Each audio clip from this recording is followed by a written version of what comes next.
Jésus, mon invité principal.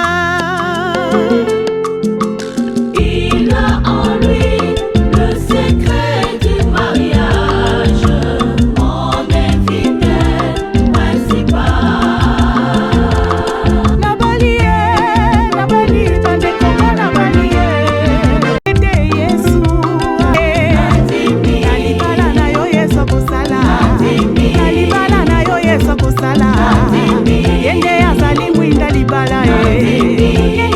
Bonjour, bienvenue à tous à ce magazine Union, votre magazine des couples. Nous sommes là pour accompagner les couples, pour les aider à vivre une vie meilleure. Et donc nous vous disons bonjour à tous, merci de nous rejoindre aujourd'hui dans ce nouveau numéro de Union qui parlera d'un nouveau thème, le choix d'un conjoint. Comment faire un choix, un meilleur choix et comment éviter à commettre des erreurs dans le choix du conjoint. Nous en parlons aujourd'hui avec le pasteur Florimond qui nous accompagne d'ailleurs tous les jours, chaque fois dans Union. Merci d'être là aujourd'hui. Bonjour. Merci, Papa bonjour. Florimond. Vous allez bien aujourd'hui? Par la grâce de Dieu, nous tenons. Alors, aujourd'hui, nous parlerons du choix du conjoint. Nous en parlerons aujourd'hui comme la fois prochaine et l'autre fois jusqu'à ce que nous allons nous comprendre sur ce qui est meilleur pour nous. Nous savons que le choix d'un conjoint pour un chrétien doit être basé sur des valeurs chrétiennes, sur ce que le Seigneur veut, sur la volonté du Seigneur. Mais il faut toujours comprendre quelle est la volonté du Seigneur dans le choix que vous voulez faire. Et donc, aujourd'hui, pasteur Florimond, nous allons commencer par ce qui est vraiment important pourquoi est-ce qu'aujourd'hui c'est devenu important de parler de ce genre de sujets, surtout qu'on parle du cas de la jeune fille pour mettre en exergue un peu ce point-là. Est-ce qu'il y a vraiment de l'importance à parler du choix du conjoint, le cas de la jeune fille? Merci beaucoup, Maman Valentine, pour votre invitation. J'ai béni Dieu aussi parce que c'est une grande opportunité que nous avons au travers de cette émission de nous adresser spécialement aux jeunes filles. Parce que quand vous avez parlé du cas, le choix d'un conjoint, aujourd'hui nous allons voir que c'est très important de parler à la jeune fille. Ouais. Pourquoi? Parce que, est-ce qu'on peut lire un texte dans la Bible? Nous sommes dans Proverbe 20, le verset 25. On va introduire avec ce verset-là. Proverbe 20, Verset 25. le verset 25, nous allons lire. C'est un piège pour l'homme que de prendre à la légère un engagement sacré et de ne réfléchir qu'après avoir fait un vœu. Si vous pouvez encore répéter, c'est important. C'est un piège pour l'homme que de prendre à la légère un engagement sacré et de ne réfléchir qu'après avoir fait un vœu. On parle ici d'un engagement sacré. Sacré. On dit que c'est un piège pour l'homme. Or, quand on parle de l'homme ici, l'homme est censé être l'être humain. Oui.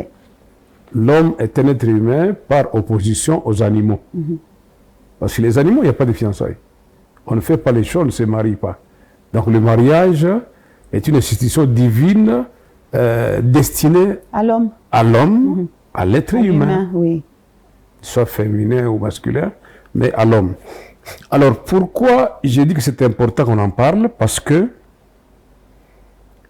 vous savez, les jeunes filles, de manière générale, parce que c'est d'elles que nous voulons parler, ont des très sérieuses difficultés. Nous voulons parler de ce thème essentiellement pour deux raisons. Première raison, par souci de guider les jeunes filles ou toutes les femmes célibataires sur le chemin d'un mariage heureux, stable et durable. Comme pour dire, les conduire sur un mariage bâti sur la parole de Dieu et soutenu par le Saint-Esprit. Deuxième chose, nous voulons, c'est important qu'on en parle, parce que nous sommes en train de faire l'alerte. Nous voulons prévenir l'un des fléaux les plus meurtriers de notre siècle, ou de tous les temps. J'ai cité le divorce. Ouais. Oui. Alors c'est important que nous puissions en parler. Maintenant, il y a un autre élément que je voulais relever ici, c'est que lorsqu'il y a échec, lorsqu'il y a des conséquences liées au mauvais choix, il se retrouve que ce sont les filles qui sont les plus affectées par les conséquences négatives des mauvais choix. sais pas si les filles me suivent bien. Nous ne parlons pas aux filles pour les stigmatiser. Non, par contre, c'est pour les aider. Je ne sais pas si vous comprenez. Hein? Ouais. Pour les aider, pourquoi? Parce que lorsqu'il y a il y a des conséquences des mauvais choix, ce sont les filles qui Qui empathissent, oui, elles sont les premières victimes. Voilà, elles sont les premières victimes. Ou les seules victimes, je peux dire. Oui. Parce que l'homme s'en sort facilement. L'homme s'en sort facilement, il refait sa vie comme il veut, et quand il veut, et avec qui il veut. Alors pour les filles, il faut dire que un mauvais choix a des conséquences mauvaises, on ne peut pas me répéter, dramatiques, catastrophiques et même meurtrières dans la vie de la femme.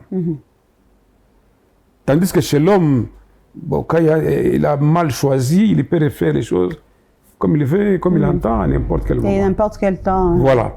Alors, un autre problème majeur pour lequel nous voulons attirer l'attention des jeunes filles, sur le cas des choix d'un conjoint, c'est le fait que les filles sont confrontées à un sérieux problème dans les choix.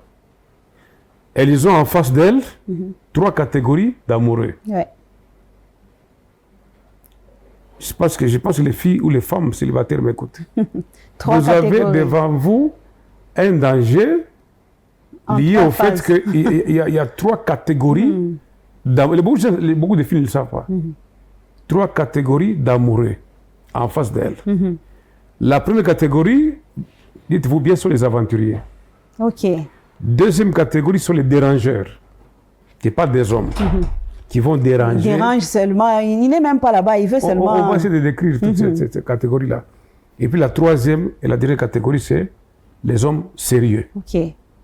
Voyez-vous. Et comme il n'est pas facile toujours de discerner, de découvrir qui est aventurier, qui est dérangeur, qui est sérieux, alors ça pose un problème. Voilà pourquoi nous avons estimé nécessaire d'éclairer la lanterne de toutes les filles qui sont en voie de se marier, qui désirent se marier un jour ou qui aspirent au mariage. Wow. C'est très important. Très important. Ouais. Et donc, on est en train de lutter contre les divorces à venir. On est en train de faire un effort pour vous mettre à l'aise dans votre futur mariage. Et c'est cela qui nous emmène ici. Et pour ne pas surtout tomber entre les mains des personnes qui sont là juste pour une aventure, juste pour un dérangement. Et vous laissez aller. Alors, je sais qu'il y a une jeune fille qui dit « Eh, Mungwangu, maintenant, comment est-ce que je vais savoir que celui-ci, il est aventurier, celui-ci, il est juste de passage, il était juste en train de me déranger, ou l'autre là que j'ai refusé, c'était un homme sérieux. » Est-ce qu'il y a des signes, est-ce qu'il y a des caractéristiques des personnes, des hommes sérieux, des hommes dérangeurs, des hommes juste moins sérieux, si je peux dire, aventuriers? Merci beaucoup pour cette question, Maman Valentine. Et je crois que nous prendrons le temps qu'il faut Pour commencer un cas pour par cas. aider. Notre souci n'est pas de condamner, de juger ou de dire que les filles ne sont pas ceci ou cela, mais nous voulons aider les filles à échapper au danger qui les guette, à savoir comment découvrir la différence entre un aventurier, un dérangeur et un homme sérieux. Oui. Commençons d'abord par, comment je peux dire, donner les caractéristiques D'un aventurier, par d'un aventurier. Commençons par là. Je ne voudrais pas que les hommes interprètent très mal en disant le pasteur nous a attaqués. Le mal est très profond, n'allons pas nous taire. Pour l'amour de Sion, Je ne me tairai pas. je ne me tairai pas. Pour l'avenir de nos filles, nous sommes des Nous n'allons parents. pas nous taire, ouais. Nous sommes des parents.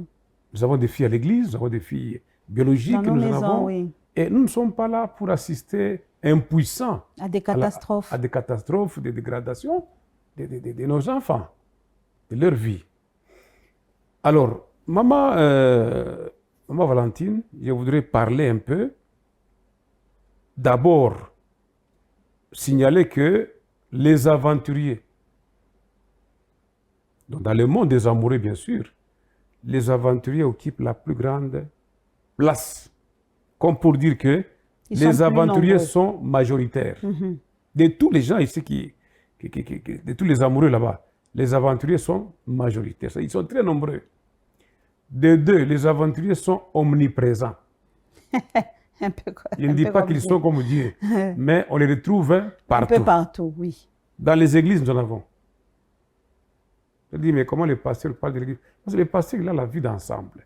Il connaît qui est qui. Oui, c'est là qu'ils viennent se cacher. Exact. Alors, avec tout ce que nous avons comme coup, comme choc à l'église, nous comprenons que les aventuriers sont omniprésents. On les retrouve dans les services de protocole. Je parle des hommes aventuriers. Ils s'infiltrent comme des caméléons dans les services de protocole. On les retrouve chez les choristes.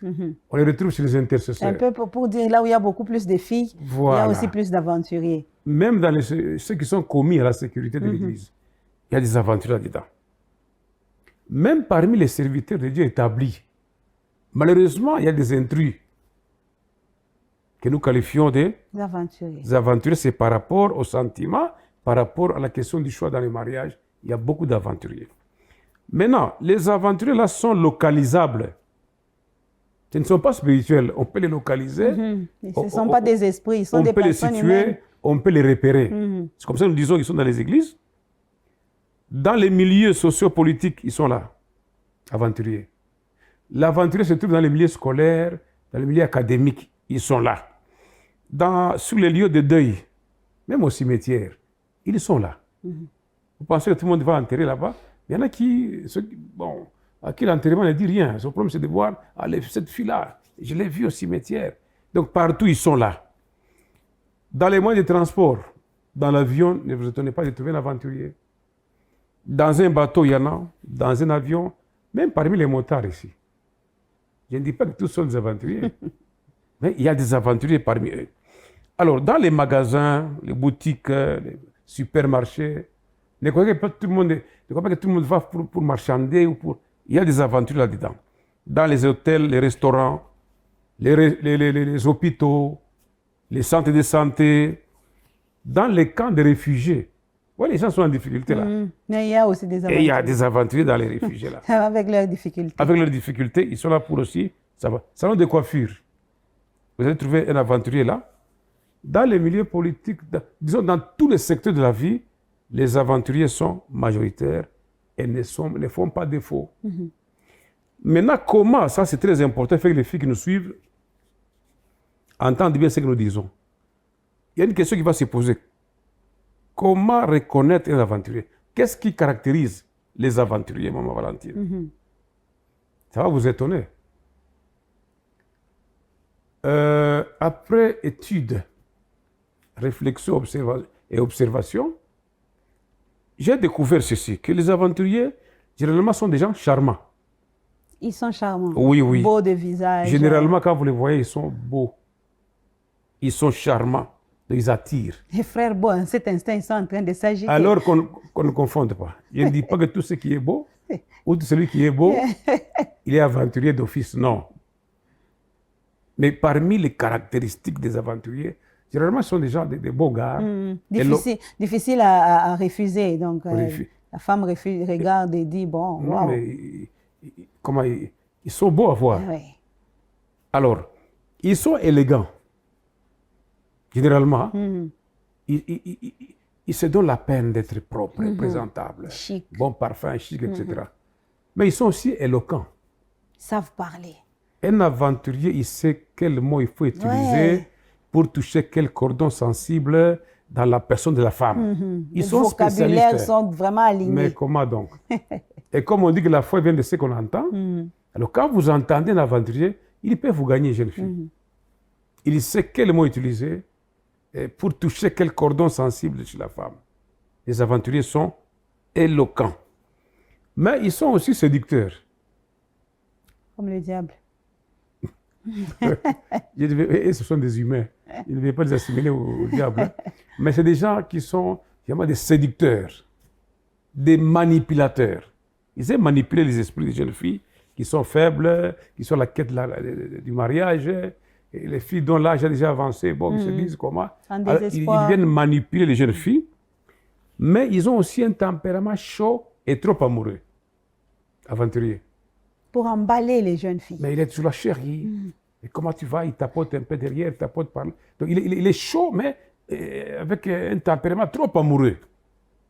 Ça, je ne dis pas que ceux qui sont chauds sont des aventuriers. Il peut être aussi sérieux, mais il est chaud. il C'est faut pas parmi le les refuser. indices pour découvrir un aventurier. Maman Valentine, les aventuriers ont un objectif, pas des objectifs. En matière sentimentale, en matière de courtiser les femmes, ils ont un objectif, pas deux. L'unique et le seul objectif d'un aventurier, c'est quoi? C'est parvenir, si possible, à l'intimité sexuelle. Oh. Donc, il sait ce qu'il veut. C'est-à-dire que le point focal. Et l'aventurier, là, il sait qu'il est aventurier. Parce qu'il sait qu'il ne va pas épouser. Mais ce qu'il cherche, c'est comment coucher avec la fille. Comment la connaître sexuellement. Et ça, la fille ne peut pas s'imaginer. Ça se passe dans le cœur, ça se passe dans l'esprit de l'aventurier. L'objectif unique, c'est connaître la femme ou la jeune fille. Maintenant, pour y arriver, écoutez-moi, les aventuriers ont des méthodes ou des stratégies pour parvenir à leur objectif, leur fin. Vous allez me dire quelles sont ces méthodes-là. Je vais en citer, pas dans l'ordre utile, mais je vais les ramasser comme ça pour essayer d'alerter, que les filles fassent attention. Très attention. Il y a le feu rouge, il y a péril en demeure. Jeunes filles, faites attention. Les temps sont durs. Les temps sont mauvais. Même le mal s'amplifie, se modernise et il y a beaucoup de confusion quand on veut faire un choix. Tout ce qui brille n'est pas de l'or. Alors, comment reconnaître un aventurier? Quelles sont les stratégies, les méthodes qu'il utilise en vue ou des moyens qu'il utilise en vue de parvenir à coucher avec la femme? Est-ce que j'ai mal parlé? Non, mais non, bon. le pasteur là, lui, n'est pas... Côté éthique, n'est pas... Il n'y a pas question d'éthique ou de déontologie pastorale ici. Le mal est très profond et nous devons l'attaquer aussi en face. Sinon, à la loi et au témoignage, si on ne parle pas, il n'y aura pas d'aurore pour le peuple. Jeunes filles, c'est pour vous que nous avons préparé cette émission. Parmi les stratégies utilisées par les aventuriers, on peut les appeler aussi par modestie nos frères aventuriers, il y a d'abord la flatterie. Ça, c'est la stratégie première. Te dire ce que tu es, ce que tu représentes. Tu sais que la flatterie, c'est une fausse louange qui est destinée à piéger quelqu'un. Je voudrais prendre pour preuve un texte que nous avons étudié à l'école. Le corbeau et le renard. Oui, le texte de La Fontaine. Un récit riche en enseignements. Le corbeau et le renard. Si j'ai bonne mémoire, parce que j'ai appris ça il y a plus de 50 ans, on nous avait appris que, c'est écrit, les textes sont là, même aujourd'hui, que le corbeau, sur un arbre perché, tenait à son bec un fromage. Maintenant, maître renard, par l'odeur attiré par l'odeur du fromage, lui, il n'était pas à l'arbre, il était en bas. Il était attiré par l'odeur du fromage, ou du moins le fromage. Alors, monsieur le renard s'est dit, comment est-ce que je peux atteindre, comment je peux bénéficier, comment je peux gagner ces fromages? Comment je peux le déconnecter du bec du corbeau? Alors il a fait, il a monté utilisé une histoire, stratégie, une malice. Voilà, une malice qui s'appelle la flatterie. Et la Bible dit que tout celui qui vous flatte, il vous tend un piège. Voyez-vous? Alors, le renard était distrait. Jeune fille, évitez la distraction.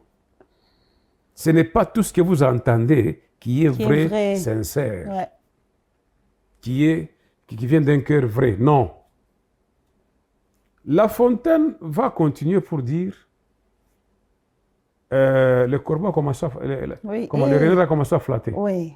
Il disait bonjour, monsieur le corbeau, que vous êtes joli, que vous me semblez beau. Sans mentir, c'est votre ramage se rapporte à votre plumage. Vous êtes le phénix des eaux de ces bois. Attention, à ces mots-là, c'est ce que La Fontaine écrit. Ouais. Donc, il a été flatté et c'est fini. À ces mots-là, et pour montrer sa belle voix, C'est-à-dire pour réagir aussi positivement. Pour dire que ce que tu dis là est Je vrai, suis écoute ma d'accord. voix. Il a commis une imprudence, tombé à un il a piège. ouvert. Écoutez-moi ce verbe-là. Il a ouvert. Ah, La Fontaine. Il dit il a ouvert son large Son bec. large bec. Donc le verbe ouvrir, il est parfois porteur de malheur. Qu'est-ce que vous ouvrez? Ouais, c'est une porte. Et à qui vous l'ouvrez? Le fait seulement d'avoir ouvert son large bec. Tu vois, ici le bec peut symboliser la virginité, Ouais. l'intimité de la femme. Mais pour avoir accepté seulement d'ouvrir, le fromage Il laisse tomber sa proie. est parti. Et La Fontaine dit que le renard s'en saisit et dit mon beau monsieur, Apprenez que tout flatteur vit aux dépens de celui qui qui l'écoute. cette leçon vaut mieux un fromage. Mais alors, il ajoute encore à ces messieurs-là, il nous a enrichis. Il dit le corbeau honteux Honteux, confus. et confus jura, mais un peu tard. Alors, ça coule pas fromage, C'est qu'il avait c'est-à-dire de- qu'il a c'est ouvert qu'il les avait yeux de trop précieux. tard. C'est qu'il avait de précieux Ce et qu'il avait déjà de précieux parti. était déjà parti. Ça lui a déjà été arraché via la flatterie. Et c'est Wow. le cas de plusieurs filles. Il suffit qu'on lui dise que tu es jolie. Quand Elle veut aussi démontrer que c'est vrai que tu Mais oui, c'est-à-dire, tu vois la flatterie, on peut prendre l'exemple. Oh, quand je te vois, je ne dors pas. Là, je me pose des questions. fait que penser à Est-ce toi. que tu te laves avec l'eau normale ou avec du miel? Ou tu te laves avec, tu te baignes dans le miel, dans le lait Dans le lait concentré. concentré? Tu vois? Je n'ai jamais vu une fille comme toi. Ouais. Ta couleur. Tu vois, toutes ces paroles-là qui sont trompeuses, fallacieuses, peuvent trouver de la place dans le cœur d'une fille qui n'est pas intelligente, qui n'est pas rodée, qui n'est pas enseignée. C'est comme ça que Dieu peut dire au sacrificateur, mon peuple périt, Faute de faute de connaissance. connaissance. Dans le contexte biblique, c'est le fait de ne pas connaître Dieu. Mais aussi quand une fille ne connaît pas Dieu, n'a pas de discernement, n'a pas le Saint-Esprit, il ne peut pas facilement découvrir qu'elle est en train de subir un mensonge. Tu vois? Alors maintenant, la flatterie, c'est un, comment je veux dire, n'est pas à confondre avec le compliment. Parce que les compliments, c'est pour honorer, Ouais. renforcer quelqu'un, le louer, reconnaître ses mérites et ses faits, etc.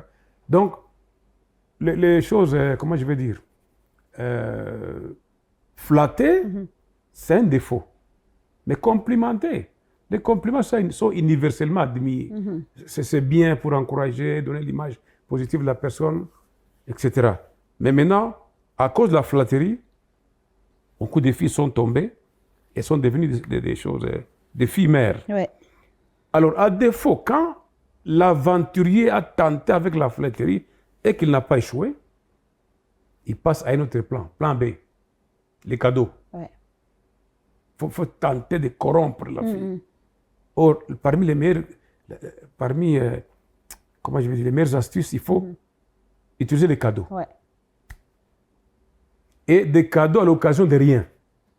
C'est pas ton anniversaire, ce n'est pas de fin d'études et tout ça, mais Oui. on t'amène beaucoup de choses. Tu sais, maman Valentine, même moi, si tu m'offres un cadeau, je ne peux pas refuser. Mais attention, il y a cadeau et Et cadeau. cadeau. Un cadeau a pour objectif de faire quoi? Plaisir. Faire plaisir, honorer quelqu'un, reconnaître ses mérites, etc. Mais un cadeau à l'occasion de rien. Toi, la fille, tu habites Katouba.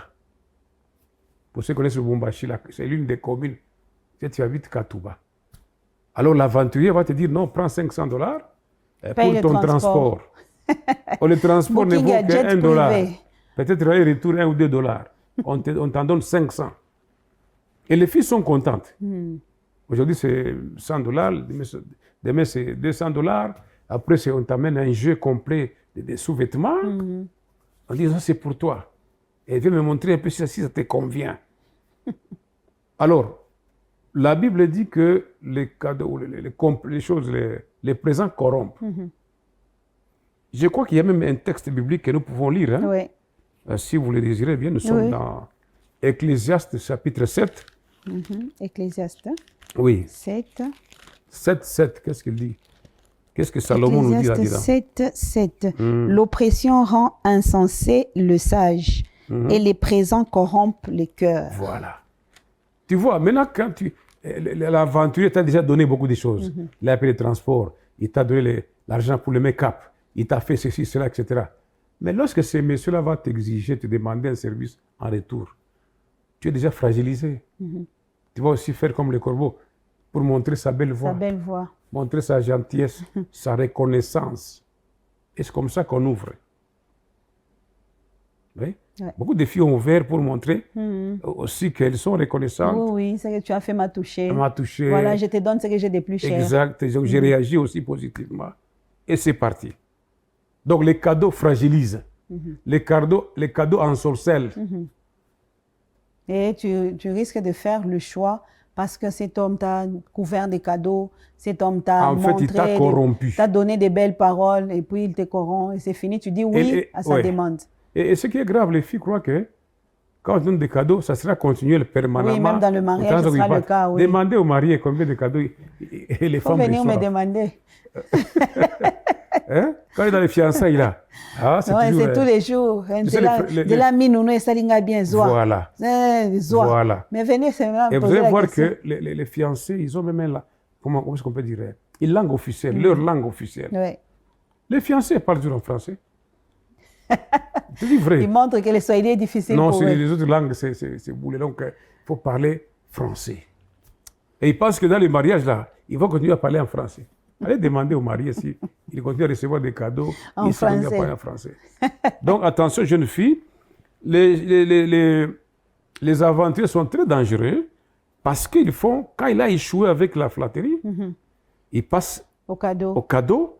S'il échoue avec les cadeaux, il fait usage des fausses promesses, des promesses fallacieuses du genre « je vais t'amener aux États-Unis, avec toi on va aller à Tokyo, on va aller en Chine, on va aller à Hong Kong, la mère de mes enfants. On va aller à Dubaï.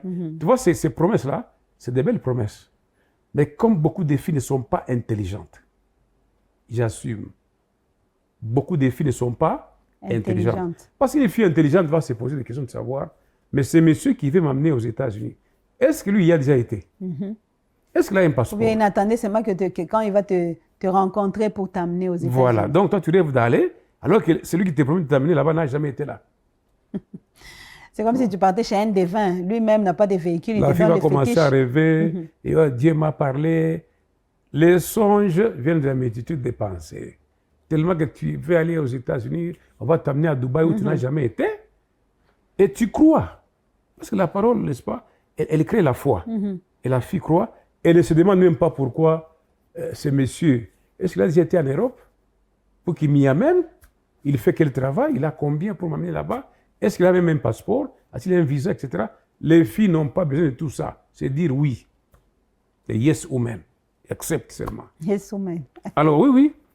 Alors maintenant, quand l'aventurier a échoué avec les cadeaux, avec la flatterie, avec les promesses, il prend une autre technique, une autre stratégie. C'est quoi? Le trafic d'influence. Il va chercher quelqu'un qui va... Non, lui-même s'est fait passer pour une personne un monsieur importante. de la famille présidentielle. Vous voyez là, je suis de la famille présidentielle. Le gouverneur, c'est mon frère. Le roi, il est cousin. Donc, il fait ce trafic-là pour essayer d'incliner le cœur de la fille, qu'elle puisse se mordre à son plan démoniaque. Je suis des... Bon, si tu es des... Est-ce que c'est toi qui es là? Non. Non, ben, il m'a dit que c'est la famille présidentielle. Vous pensez dans la famille présidentielle, on les connaît. Qui est-il là-bas? Donc tout ça, c'est pour mentir, pour essayer de se donner du poids. Alors, s'ils échouent, ils deviennent hypocrites. Ils se renferment. Maman, aidez les jeunes filles. Les aventuriers sont très dangereux. Ils peuvent se faire membre d'une église. Même un prédicateur. Alors que son plan premier n'est pas d'accepter Christ, n'est pas de les servir. C'est de gagner le cœur de quelqu'un. D'apparaître, d'impressionner pour gagner le cœur de quelqu'un à l'église. Et s'il arrive à bout de son dessein, Il dit à la fille, non, moi je ne suis pas de votre église. Hein. Moi je suis islam. Moi je suis méthodiste. Moi je suis branhamiste. Je suis ceci. Et il quitte l'assemblée. Et dans ces cas-là, la fille est aussi obligée de les suivre partout où il va aller. Parce que là, tu es déjà marié et tu es obligé. Tu es marié, tu es obligé d'être avec ton mari, là où il juge à propos d'habiter. Alors, s'il échoue là, à ce niveau-là, avec l'hypocrisie, il va chercher maintenant, parce qu'ils sont comme des caméléons. Il change de couleur. L'aventurier prend la forme, la couleur et même le goût de l'endroit où il est. J'ai connu un aventurier comme ça, je ne vais pas citer son nom. Lui, il s'était fait, il jouait la batterie, c'est ce qu'on appelle les drums dans la chorale. Là. Il jouait tellement bien que les gens dansaient, les gens se trémoussaient à l'église là, mais personne ne savait qu'il s'était drogué. Il s'est drogué avant de chanter. Il met tout le monde sans se dessus en dessous, et puis après on se rend compte que non, il était drogué, il était ivre. Mais allez voir, c'est un chrétien qui chante, qui loue, mais qui n'a rien à voir de Christ. Voyez-vous? S'il échoue là-bas, allez, il prend l'orgueil et la vantardise comme stratégie. Quant à moi, selon moi, je suis quant à... Alors vous voyez que toutes ces stratégies-là font que s'il réussit, eh bien la cible s'est couchée avec la fille. Ouais. Ou même l'amener jusqu'au mariage, mais pour la faire souffrir. Mais tout ça, c'est le sexe qu'on poursuit, non? Ouais. Il t'installe officiellement, sans t'aimer au Il juste, devient son objet. sans se préoccuper de te rendre heureuse ou quoi. Mais son problème, c'est tout simplement être avec toi et accomplir sa sale besoin. Wow. Et voilà. Ce sont des aventuriers. Là, ce sont les aventuriers. Oui. Les personnes que nous voyons, nous côtoyons, mais qui sont vraiment des personnes dangereuses. Moi, je vais même les appeler comme ça. Le danger est juste là, comme le pasteur a dit, en train de nous guetter. Mais qu'est-ce que nous sommes en train de faire, nous, jeunes filles? En tout cas, j'ai dit nous, jeunes filles, parce que nous sommes jeunes et nous avons autour de nous le danger tous les jours. Alors ça, c'est une seule catégorie parmi les trois. Les caractéristiques des trois, de l'un des trois hommes qu'on a donné ici, l'homme qui est le plus dangereux. Et donc, dans le choix du conjoint, on va se dire qu'on fait très attention. Alors, pour cette partie, le pasteur, pour terminer pour aujourd'hui, est-ce que vous avez un mot à dire à cette jeune fille qui a rencontré l'aventurier? Un mot pour terminer. Oui, un mot, c'est-à-dire soyez prudente. Avant de vous engager, comme nous l'avons lu dans la Bible, ne prenez pas à la légère un engagement sacré pour ne réfléchir qu'après avoir fait des gaffes. Donc, soyez vigilante, veillez sur vous-même, et invoquer Dieu pour qu'il vous aide à ne pas tomber dans les mains des aventuriers. Wow, le Seigneur est là, il est disposé à nous aider, il est disposé à vous aider, mais seulement si vous êtes aussi disposé à l'écouter. Peut-être qu'il est en train de vous parler par un signe, peut-être qu'il est en train de vous parler par la voix de quelqu'un, peut-être votre maman est en train de vous dire « Oh, moi, je vais me sentir.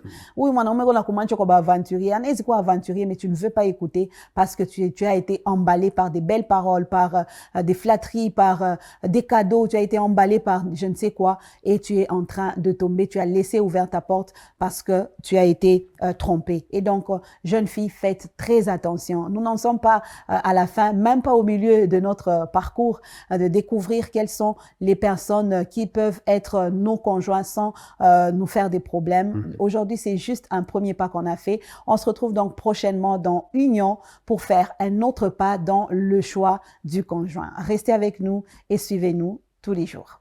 Jésus, mon invité principal.